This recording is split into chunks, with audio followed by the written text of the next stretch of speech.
Hello, just want to update you again in terms of where we are with the virus. Some really good progress again this week. The testing positivity rate is now at 0.5%, so 99.5% of people are now testing negative. We've now reached a significant milestone of over 400,000 tests completed across Ireland, which is over 8% of the population. And a recent World Data report puts us in the top 6 across EU and UK countries for the volume of testing that we are doing.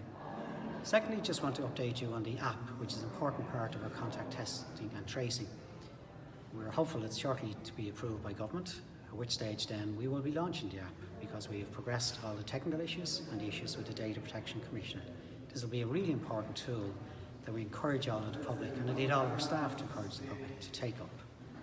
Today I'm in here at the Royal College of Physicians Ireland, where we're launching our restoration of non-COVID services, our continuity of services.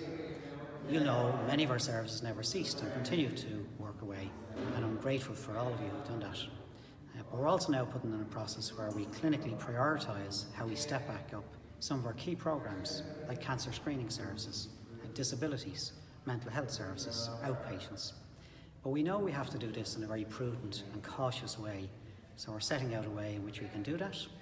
I'll also be announcing some supports that we're putting in place to help us do it in a new way that will include resourcing, including new ways of delivering our services, including telehealth and e-health initiatives, and ways in which we can increase the volume of services we're doing in the community to reduce the pressure on the acute services. Finally, just to say, I have reignited the centre review, the review of the centre, which we had to pause, looking at the centre of the HSE, what is its core function and role, and how does it interface with the services that we provide. That work will conclude over the coming weeks, and I'll keep you posted as we progress. Thank you for now.